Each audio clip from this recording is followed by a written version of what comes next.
Welcome to Unpacking Us, a podcast where we unpack the deepest questions faced by Pakistani society, politics, and the economy.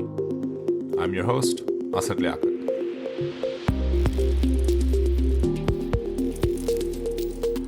It was the late 1960s when Bhutto popularized the slogan of Roti Kapda Makan, food, clothing, shelter, which in some ways placed affordable housing near the center of the national policy narrative. More than 50 years have passed since then, and the problem of adequate and affordable housing has gotten much, much worse in Pakistani cities, despite the fact that since 1970, Pakistan's GDP per capita in US dollars and accounting for inflation has almost tripled. Living standards have increased across the income distribution, but we haven't seen the same kind of improvement in housing for low-income people in our cities. Part of the problem is demographics. We have experienced what can only be described as a population explosion, and we have seen rates of urbanization that are unprecedented in human history. But that's not the whole story. It's not simply that land is scarce, that we have more people, and that more of them live in cities. Because at the same time, housing for the elite has flourished. To help us unpack why there is a lack of adequate and affordable housing in Pakistani cities, we have with us Fizzah Sajjad, who's a PhD candidate in human geography and urban studies at the London School of Economics, where she's currently doing research on speculative practices in real estate. Fizzah is an MIT-trained urban planner, and she has been working in this space for almost 10 years, both as a researcher and a practitioner. My thinking on this problem has been heavily shaped by her work, and I'm very excited to have her on Unpacking Us today. Fizzah, welcome to the show. Thank you so much, Asad, for having me here. So I want to start off our conversation on the urban housing shortage today with the basics. We frequently hear about the housing shortage in terms of what's called the unmet demand for housing. Now, before we talk about how much shortage there is or the reasons behind the shortage, can you start off by helping us unpack what it means conceptually to have an unmet demand for housing? So an unmet demand for housing can mean several things, right? And like you said, it's actually more than just a shortage of housing, for instance. So at its very basic core level, I would say that an unmet demand for housing exists if you would like to be able to buy or to rent a house, but you can't afford to do so. And you're priced out of the market, let's say, right? And end up being homeless. And so that in that case, your demand remains unmet. And that's actually not very common in Pakistan. I mean, of course, there's demolitions that are being carried out by our government itself, which isn't helping. But that's one kind of form in which you can have demand that remains unmet. But you can also have unmet demand if you have access to shelter or to housing, but you just like to be able to move out for a variety of reasons, right? So you may just want to move out because the house is overcrowded, or it's congested, or the space itself is substandard, or you lack connection to services in the neighborhood, or maybe you just want to move out altogether. But you may be living with a joint family, and you may, for all these, for this desire to move out, but you may not be able to afford to do so. But at the same time, affordability isn't the only reason people's demand remains unmet, right? So, for example, in a city, you may have affordable housing on the peripheries of the city, but it may be really far from places of work. So then again, you can't really move to those places realistically. So your demand remains unmet. But unmet demand can also mean that you have a house and you are not interested in moving out of it, but you just have a unmet demand for improved housing, right? So you may just want to make physical improvements to your house, but can't. You may like to add rooms, but you can't.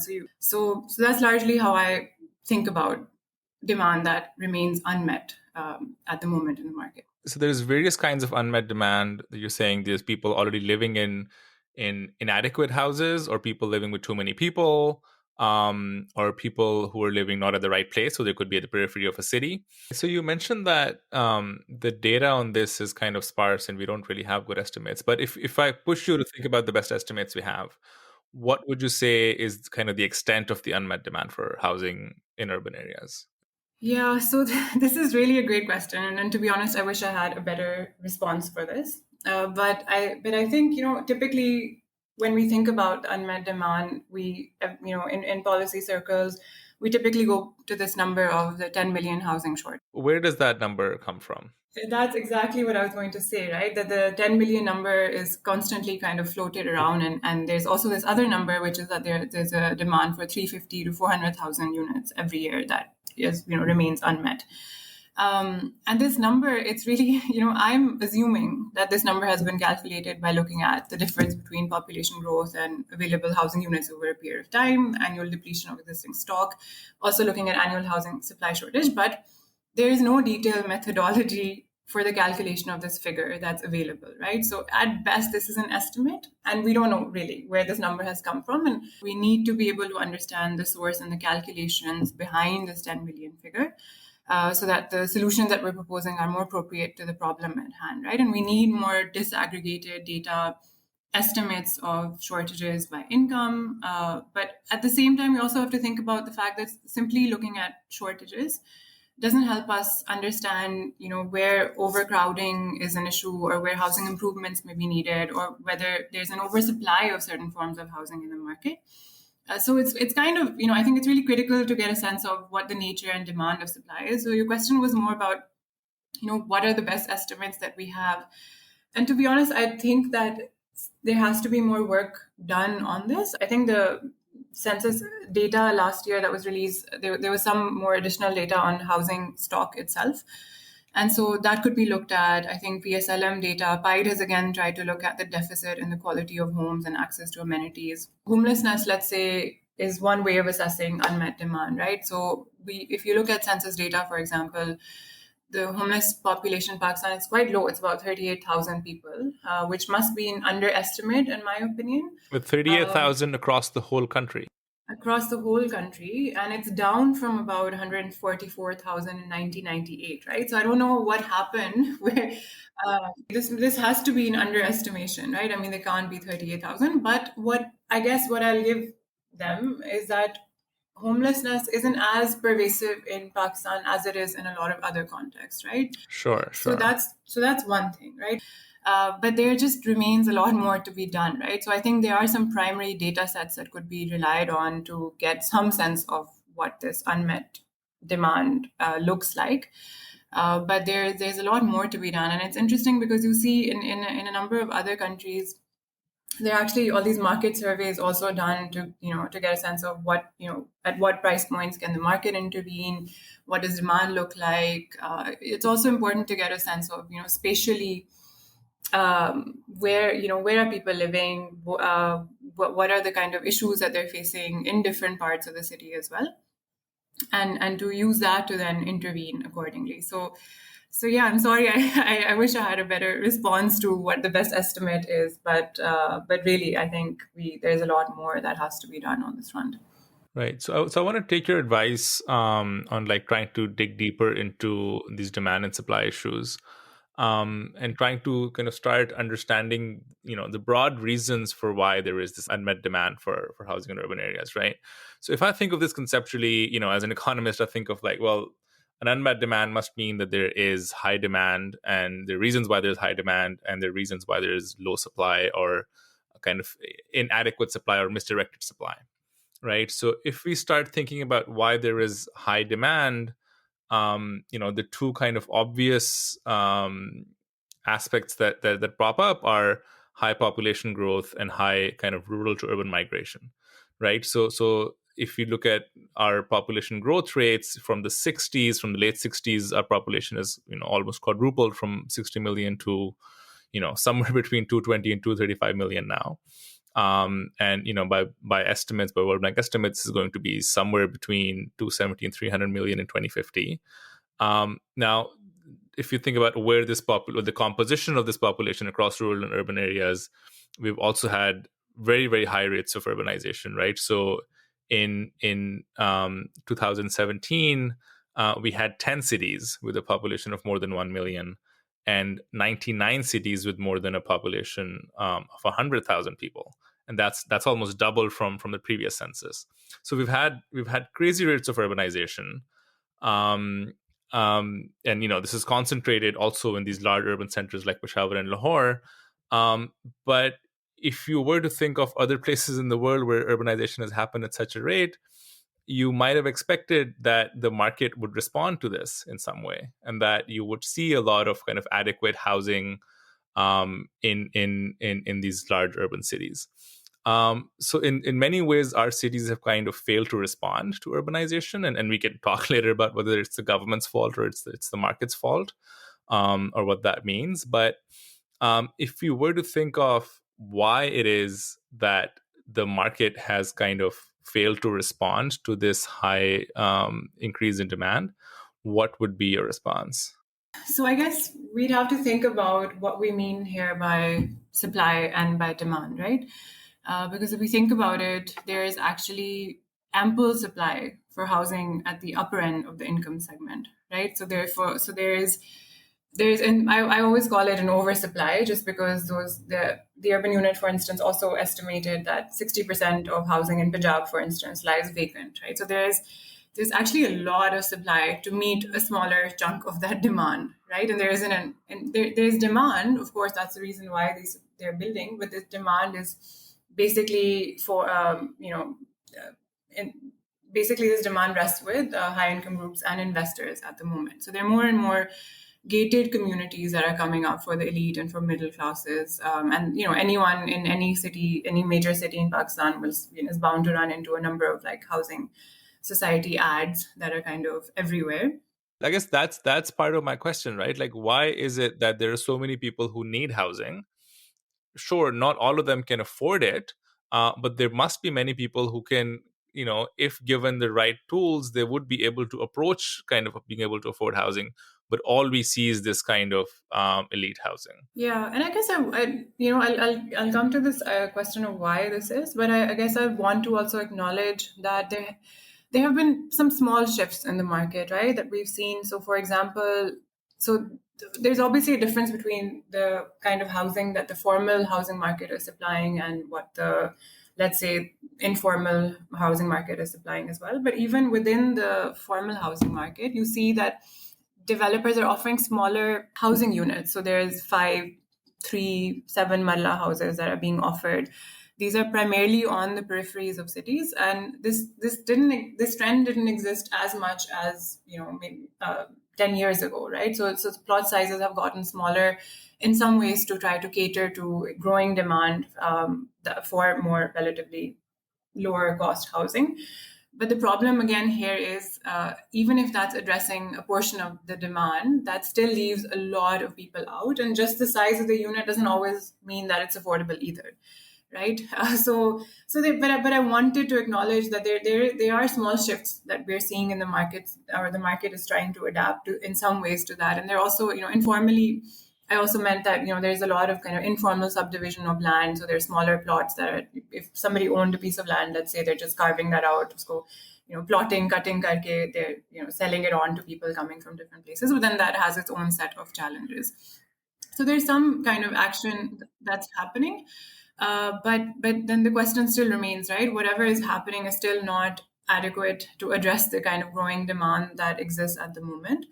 And I think really, one can say that there are a number of kind of technical reasons for that as well, right? So you could potentially say that there are a lot of bottlenecks to build housing at a larger scale for low to middle income groups. It may just be that existing bylaws have very high standards, or land costs in cities are very high, so it isn't possible to do so, or maybe that it's difficult to find financing for schemes themselves.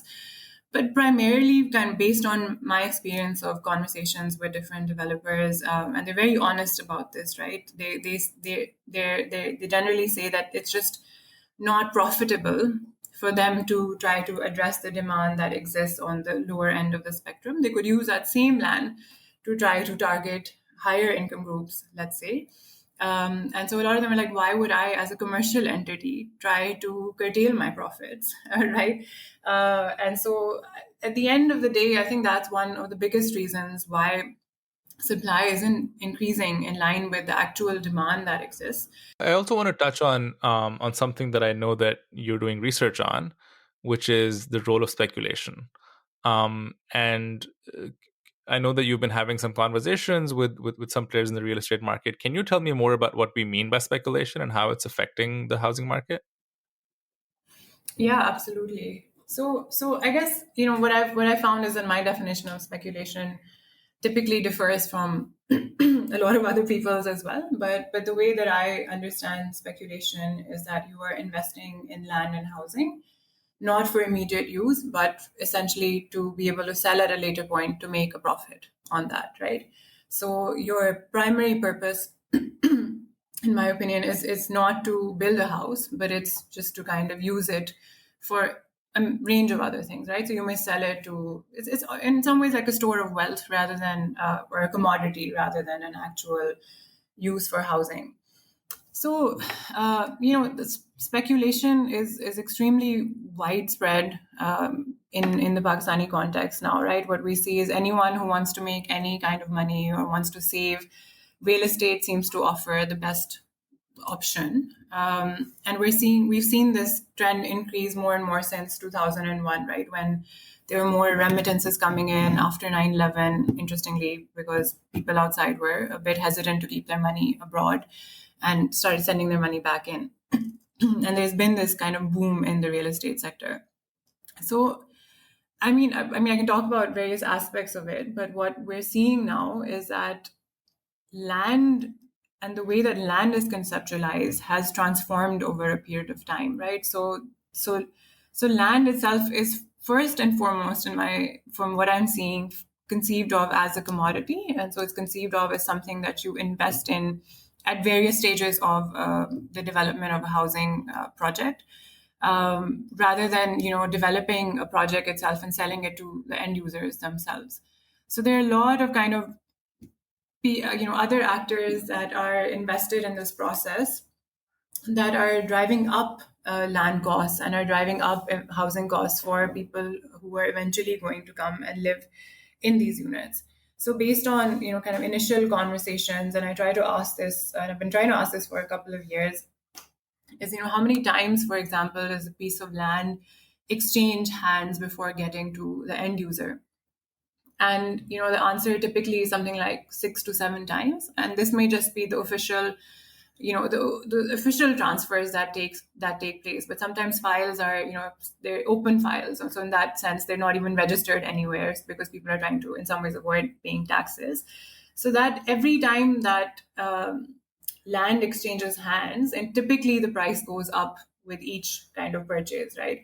And there's a recent study actually. Some researchers looked at Barrier Town, and they looked at just the way that speculation is taking place there, the number of times land exchanges hands, and the techniques that are employed by developers to increase land values block by block. Ultimately, these end up increasing land costs for the end consumer, which is what we're most interested in. So what I'm hearing from you is that there is kind of enough of a, if not kind of direct causal evidence, there is enough of a sense that it's speculation that leads to an increase in housing prices. Now, given that that is goes directly contrary to the government's goal here, or at least the government's stated goal here, in trying to keep housing affordable for those who cannot afford it right now. What are the kinds of things that the government can do to kind of rein in speculation in some way? And again, is it the government's job to do so in your view? Yeah, I think the government definitely has a role to play in trying to rein in speculation. And there seems to be a little more acknowledgement of this also more recently. They've tried to increase tax rates, for example, in terms of,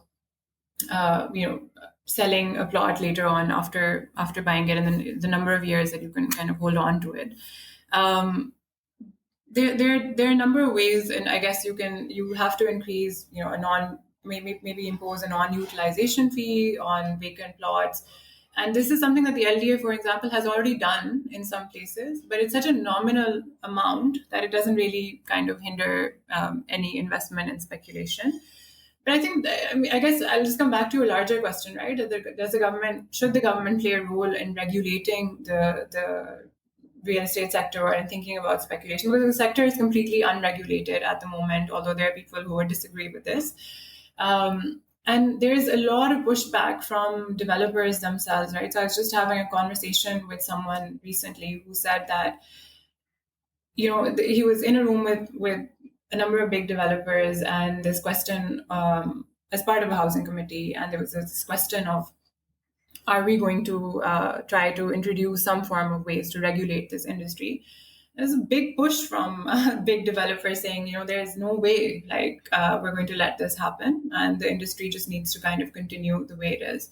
So there has to be some kind of willingness to do this, and because the state itself is complicit in a lot of speculation itself, I think that drive doesn't necessarily exist in the same form at the moment. So I want to move on now to the government's role in kind of more directly meeting this unmet demand for housing, right? So we had this program from the recently ousted PTI government called the Naya Pakistan Housing Scheme, which is something that we heard a lot about, but we saw very little in terms of action.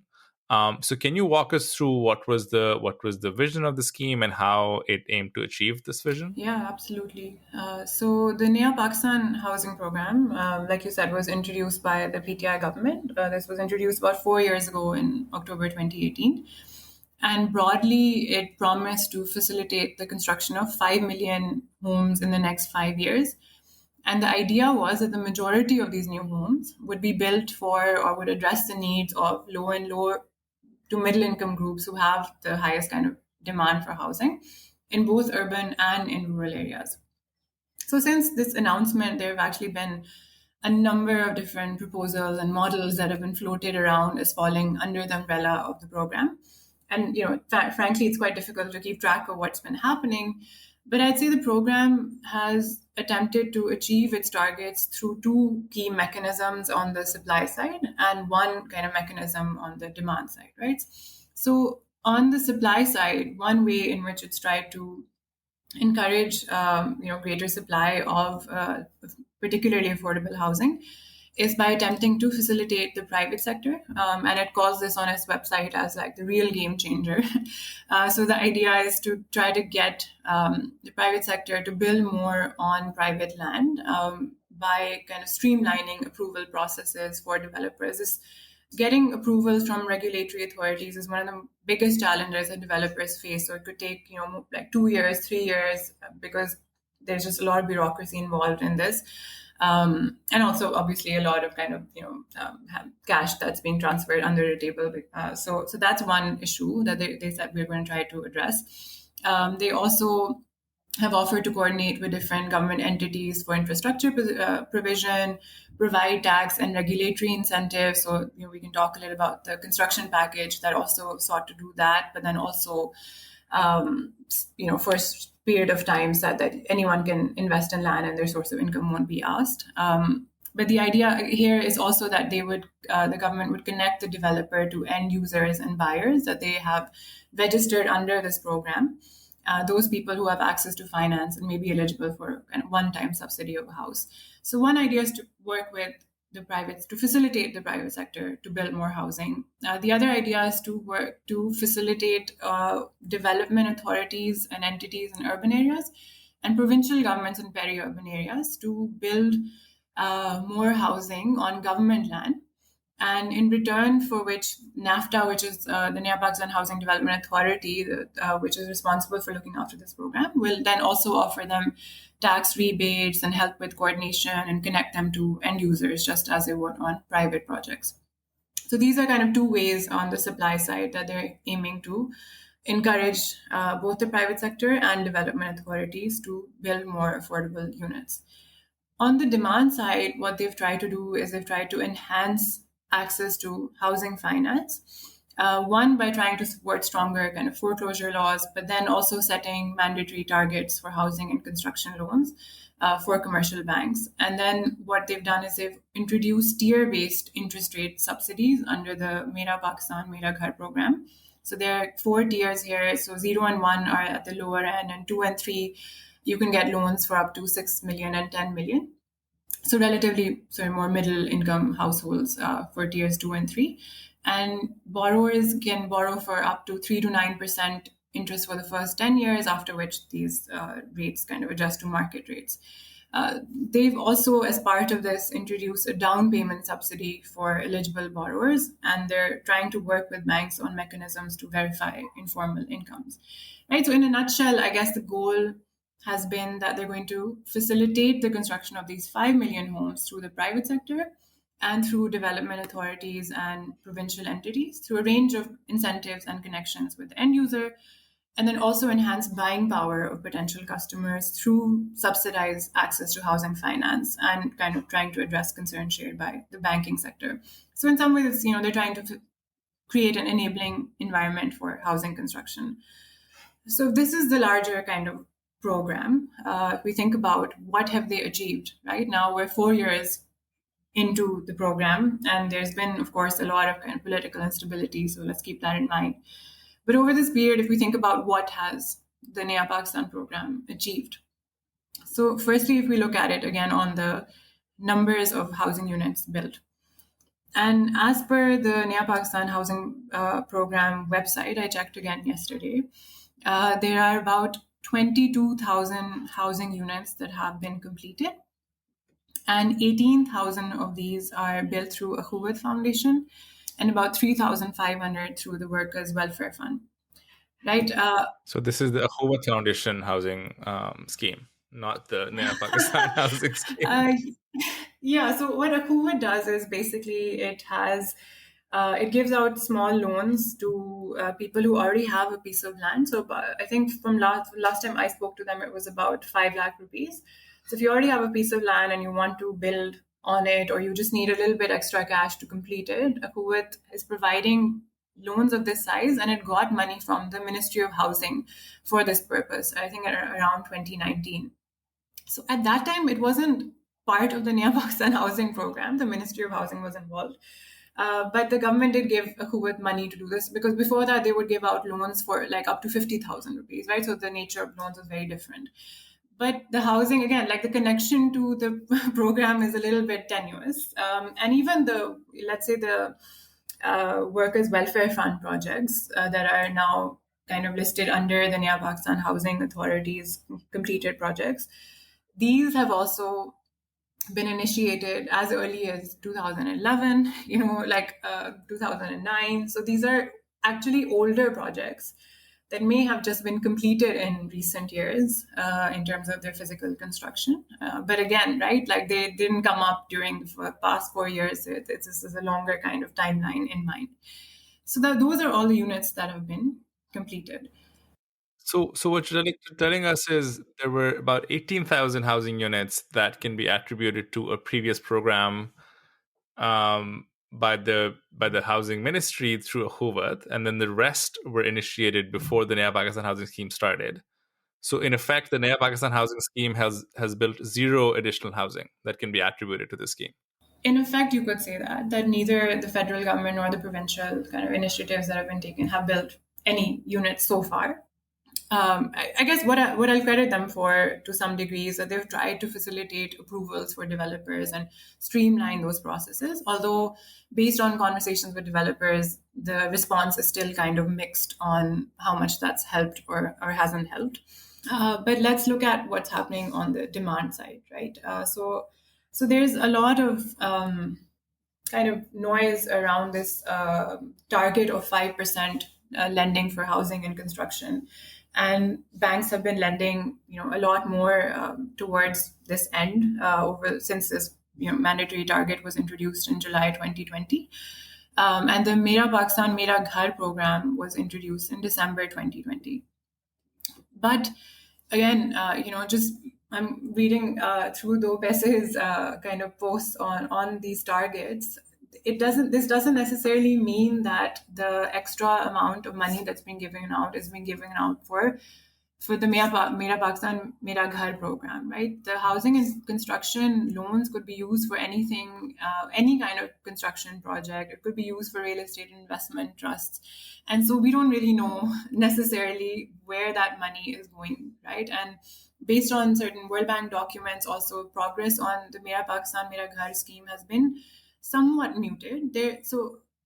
Then I was trying to see, I mean, like between December 2020 when the program was introduced and let's say June 2022, so a year and a half, the amount of loans given out just for house building, if we just focus in on that, to consumers, not to bank employees, have increased by about 133%. So that's a really big jump. But what's the base here? If it's a really low base, Right. And the base is actually quite low, and the thing is that the state bank used to release these quarterly reports looking at the amount of loans, the number of borrowers, kind of distribution by banks up till 2019, and then it just stopped doing that. So we still don't have a sense of who is being given these additional loans, how many borrowers are there each month, and what, I've been trying to find any kind of hints to get a sense of, who are these loans being offered to, because if they're being offered to a small number of borrowers, maybe they're not even falling under the Mera Ghar Mera Pakistan program, and these are just, people, sort of well-to-do people who are looking for housing finance. So what we can tell so far is that, as per some World Bank documentation through some of their projects, what one can see is that most of these loans at the moment are being offered, most of the Mera Pakistan Mera Ghar program, and we don't know how many of these there are in exactly, but they're being offered to tier 2 and tier 3 borrowers. And these are people, so tier 2 are basically people who may be building a house up to 5 marlas, and they can borrow up to 6 million rupees from the bank. And tier 3 is up to 10 marlas or a flat up to 2,000 square feet, and that's up to 10 million. And so these are the sort of middle income group segments that are benefiting from this program.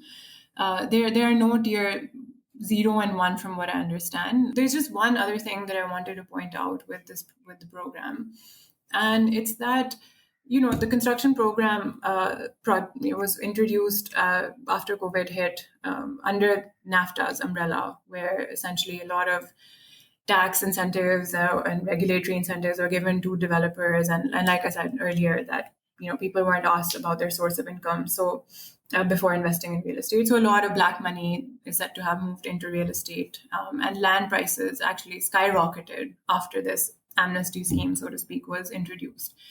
Right, so there are kind of contradictory trends happening at the same time, right, or contradictory initiatives that are being taken at the same time. So on the one hand, cost of construction, the cost of land has gone up significantly after the introduction of the construction program. Sorry, after the introducing of the construction package. But then also the government is trying to facilitate the building of more affordable housing. So these are, they don't line up together. And there's, of course, remains a lot more to be done over here. But this is, the government in some ways set itself up for failure by coming up with this 5 million term, right? And it also suggests some lack of imagination of what the problem is if we're just thinking about housing units and nothing about improvement at the moment. so I don't want to be disparaging, but the numbers that you've described to me are, as you said, a tiny proportion of the 5 million target. And it seems that a lot of what's being built, or a lot of the financing that's been provided, is not being targeted in the right way. And this may not be the intention of the designers of this policy, but that very much seems to be what ends up happening. And again, I don't want to be disparaging, because these are very hard policies to design, and these are very kind of hard problems to solve. And I guess this may be kind of an opportunity for us to pivot a little bit. We've been talking about Pakistan solely, but urban housing shortages are a global phenomenon.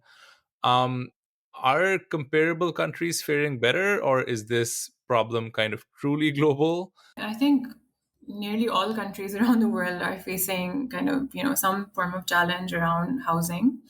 And it's, I would say that it's not just housing shortages, but cities are dealing with challenges around service provision in underserved, neglected neighborhoods. They're dealing with challenges around improvement or upgrading of existing housing stock. They're looking at challenges around growing segregation and inequality.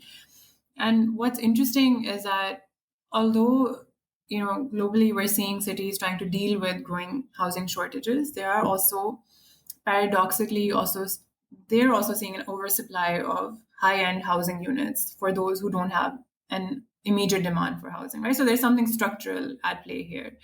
And I've been reading about this in Rwanda and Tanzania and Kenya and Angola and in different cities in India.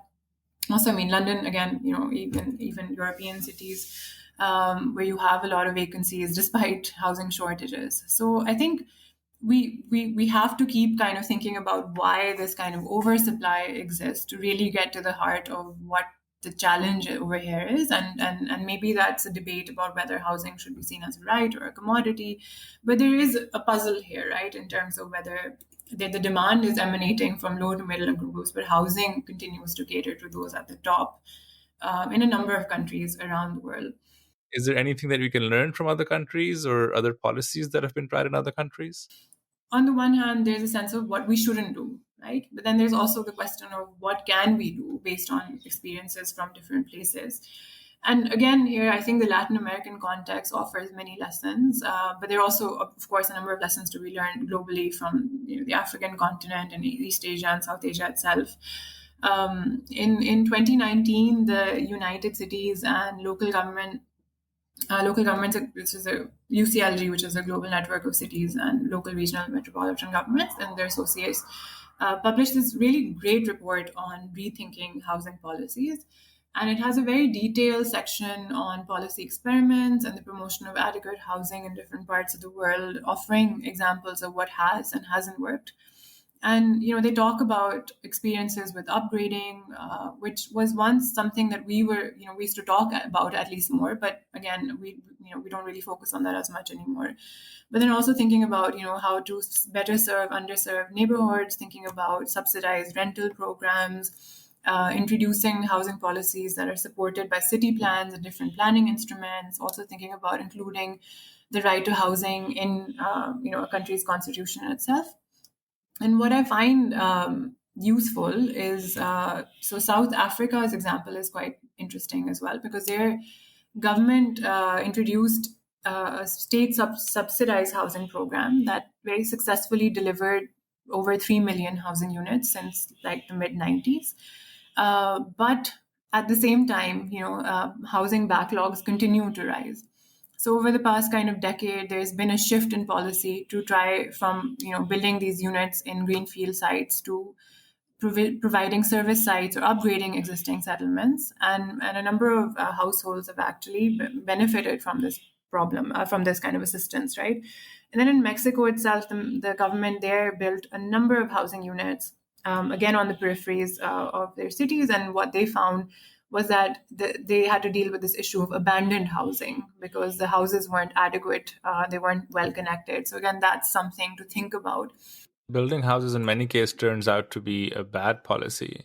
Depending on where you're building it and what your assumptions are about the people who will come and live in it, right? So housing isn't just something that's to be seen in isolation. It has to be connected to transport and to land use and to employment. So all of those things have to kind of go hand in hand. So there are a lot of examples, I think, that we could look at. Mexico also has like a one room policy where you can get finance to build one additional room if that's what you're looking for. There are assisted self-help built housing programs. And we used to run this blog called Invisible Cities on Tinkeith some time back, and we had someone, because I think it's more rare to find examples of when things have gone right rather than when things have gone wrong. And so we reached out to someone. Her name is Smita Raut, and she had worked in Pune earlier. And I was like, we had once talked about this successful upgrading program in Pune, and I was like, why don't you write about what went right over there, and let's try to focus some of our energies on examples that we can also learn from in that sense.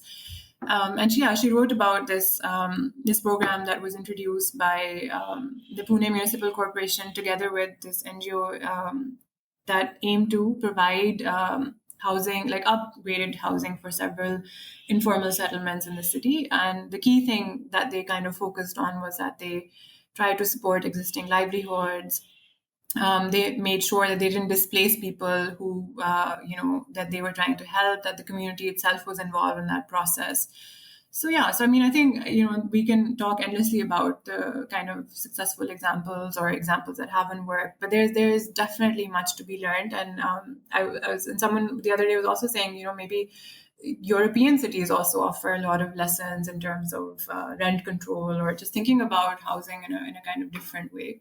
So yeah, there's a lot to learn for sure. So I want to touch on something that you brought up, which is, this difference between thinking about housing as a right or thinking about housing as a commodity. Hmm. Um, how would, like, if let's say we were to start thinking of housing as a right, Hmm. how would that practically change how any of the actors play a role? I think there would have to be, and I've been hearing Arif Hassan Saab speak about this. There would have to be some form of massive land reform that went with it, right?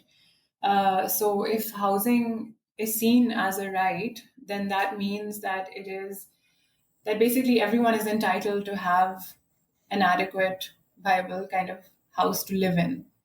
And then there would have to be ways to figure out, I think, one, how that kind of target could be met, where the government needed to intervene, what could be done by the private sector. I mean, I've been, listen a lot to Gautam Ban, and I'll talk a little bit more about him as well, who's a scholar and researcher in India. And he says, there are particular points in the market where the private sector can intervene, and there are particular points where it can't. And a lot of housing is actually built by people themselves.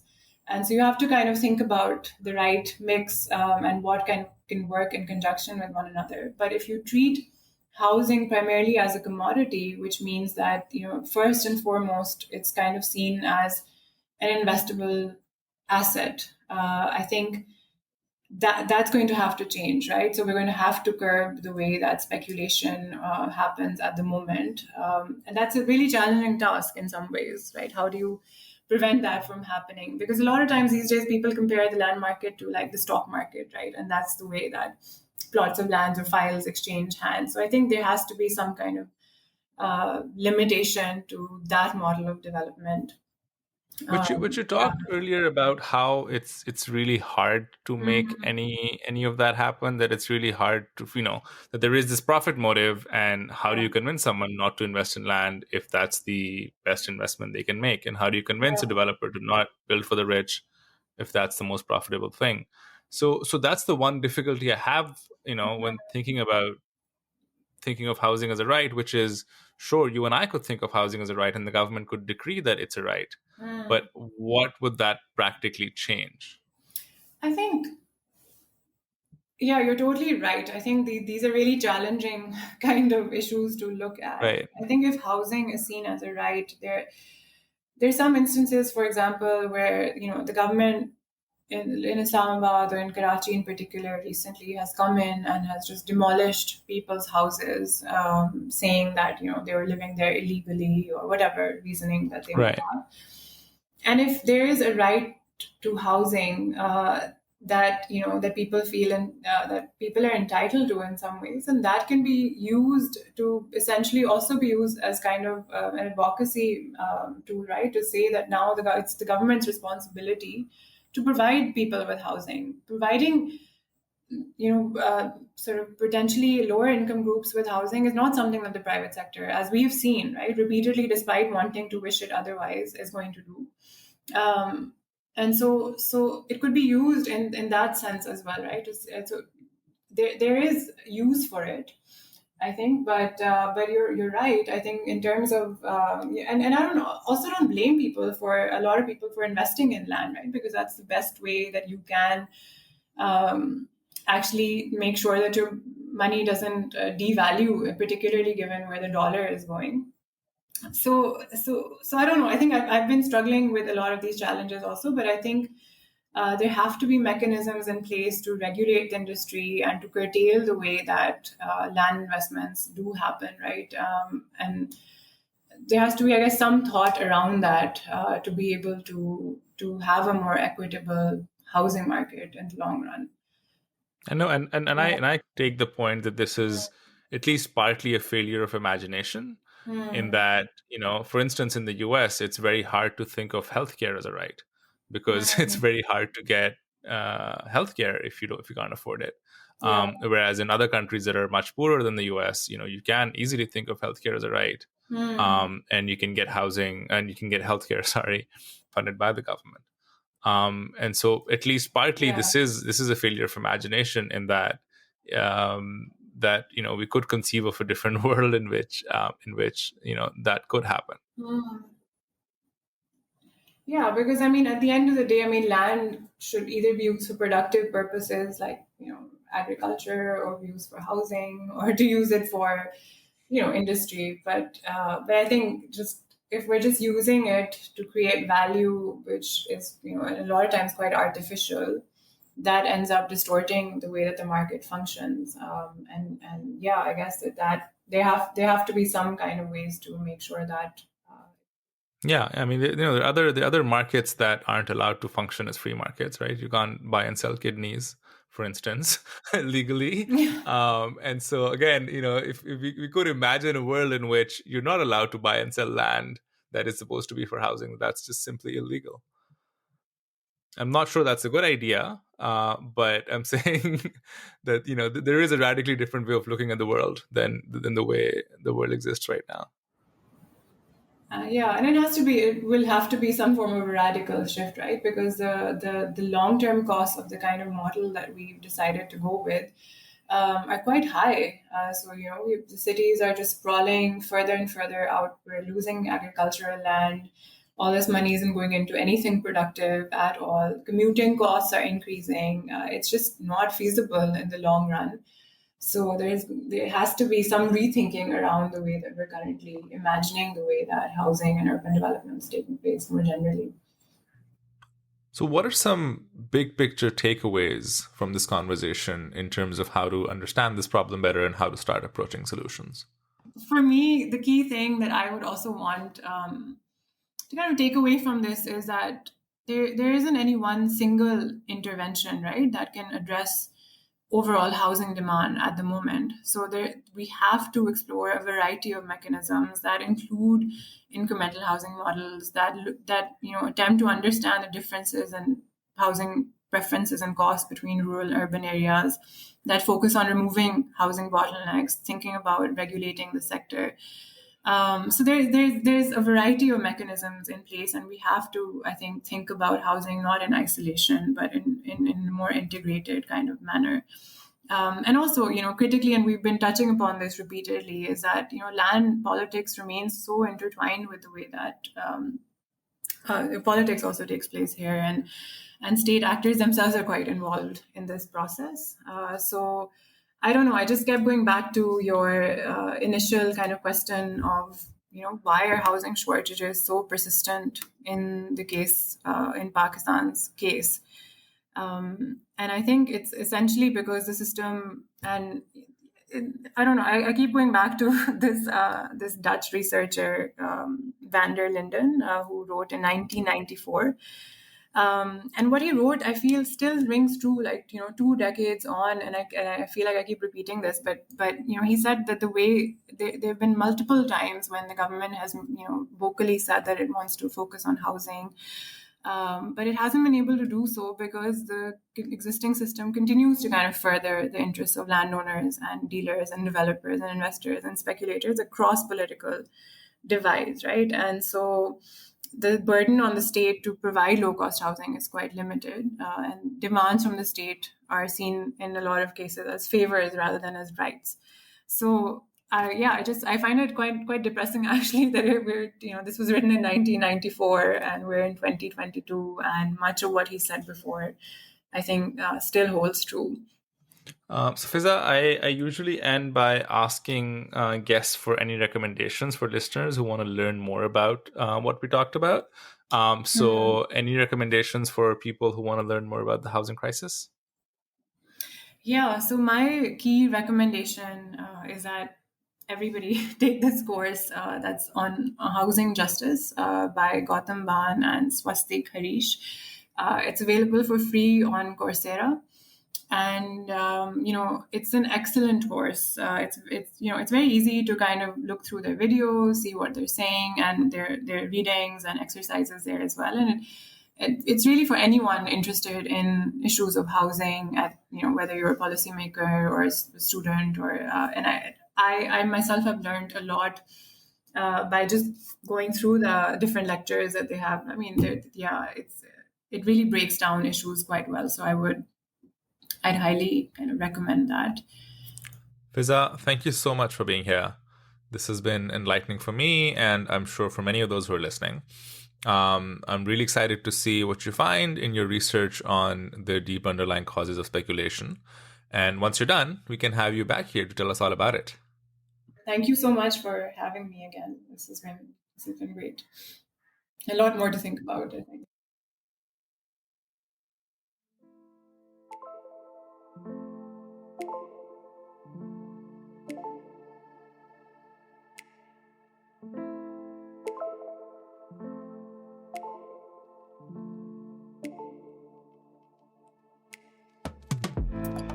You can find some links to what we talked about in this episode and to the recommendations made by our guest today in the show notes of this episode or on unpackingus.com. Don't forget to subscribe on YouTube, Spotify, or wherever you're listening to this episode. Also, I'd love to hear what you like and don't like about the show, and if you have any ideas for future episodes. You can email me at asad@unpackingus.com. I can't promise to respond to every email, but I do promise to read and think about every email. Thank you for listening.